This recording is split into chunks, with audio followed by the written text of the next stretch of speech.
What's up, everyone? Let's get into iOS versus Android as far as photography and video. We're not going to get into any of the other specs. That's all we care about is artistic, creative vision, photography, and video. What would we choose? I'm gonna break this down. It's actually kind of an easy thing to choose to me because I've been on both. I've had this for a couple of years. I had iOS for a couple of years before that, and I've kind of every couple of years I jump back and forth. And I remember there's no perfect camera. There's nothing that's going to just jump out and say you got to have this. I will be getting the iPhone 13. That's going to be my next camera. It's been a couple of years. Samsung S20 has been great, but there's some features I like about the iPhone 13. But let's get into iOS in general. If you're new to photography and video work, which one would you choose? So let's break this down. The application stability and support and the amount of applications for the iOS and iPhone ecosystem is much greater, and it's much more stable. If you look at the same applications across the board, Android might rank at 2.4, same applications, let's say Filmic Pro, and then it's like 4.5 on iOS. And there's a reason. Talking with developers, there's like 100 different Android phones out there every year, and they can't support it. It falls apart. It absolutely falls apart. There's one application that I was really bummed about. I was using on iOS. It's called Slow Shutter. And if you've seen any of my videos, check this out because I've changed, or I've actually added another channel just for phone photography, just for this still life photography. So I'm gonna do a lot more of this. But check these photos out and see what you think. And it's long exposure light painting. And I thought for certain that Android would have it. I'm like, oh, I'll just buy Android. And like within the first day or two, I was like, what? It doesn't have it. So I wrote the developer, and he's like, I'm not supporting Android. I'm not going to do it. There's just too many phones, too much of a headache. And that's what we'll find. There's a lot of applications on iOS that's not on Android. So that's a big positive aspect. And then the stability aspect that the apps do not crash because they're only putting out like 6 of these different versions of these iPhones, and they're very similar. You can call them a ripoff. I don't care. It's you get the gist of that.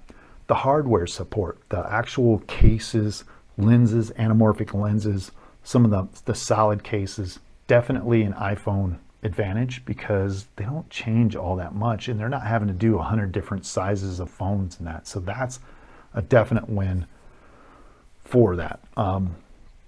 As I mentioned, the software is better. It just the same software, even if it runs on both systems, it seems like it supports more down at the metal level, meaning in getting access to the cameras and the lenses. We'll talk about that and some of the advantages and disadvantages of Android. Yeah. So those are 4 or 5 really big, I think, advantages. One last one with the iPhone 13 is video.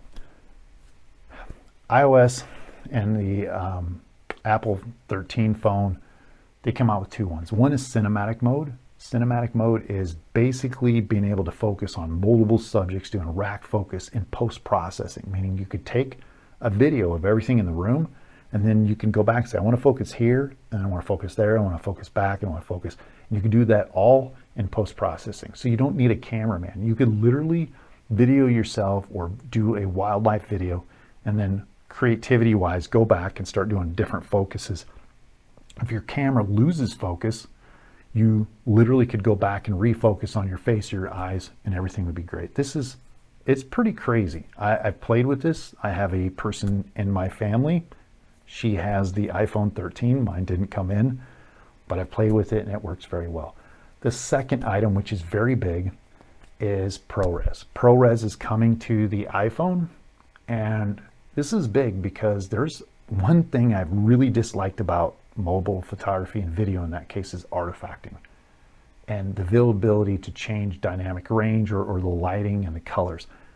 These videos, because they have compressed video so bad that any kind of change just breaks the image. You start seeing artifacts everywhere, banding, color banding. Well, with ProRes is something Apple's created, and it's used as an industry standard in cinematography.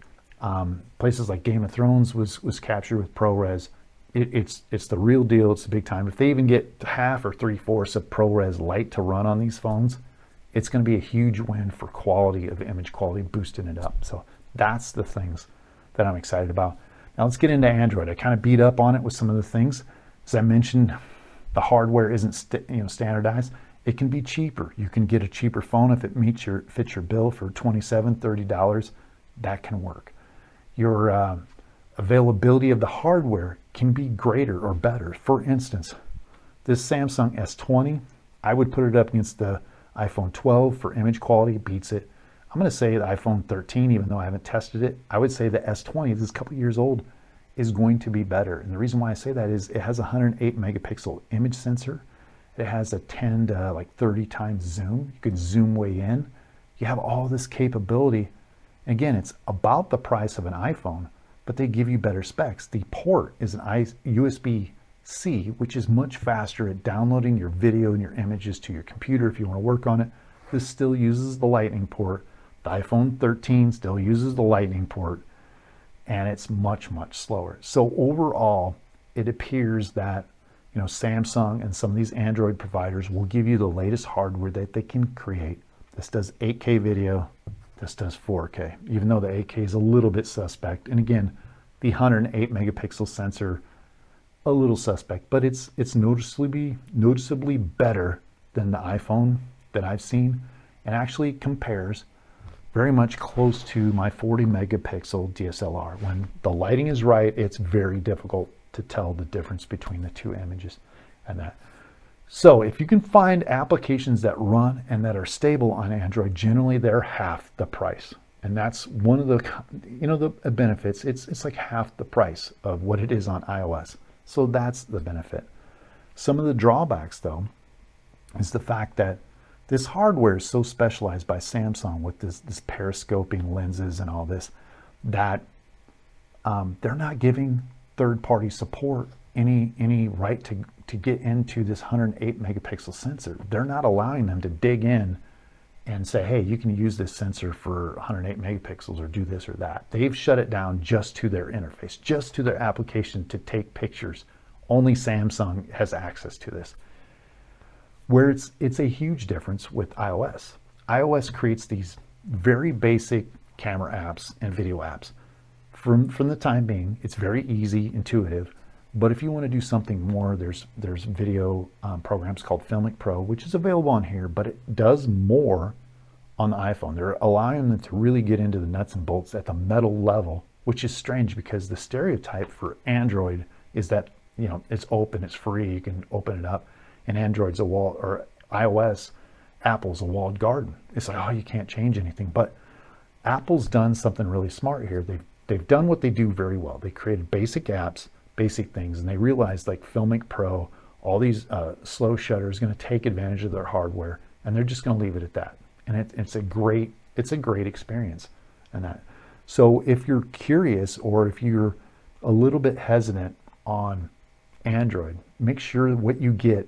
And I would suggest if you go to a store to pick up an Android phone, make sure what you get then and there is what you want and you're able to live with it. If you expect software for computational photography, you expect third-party support, and you get a high-end camera like this, it's not going to come. There's so many things so many applications that I miss on my iPhone that I don't have on my Android.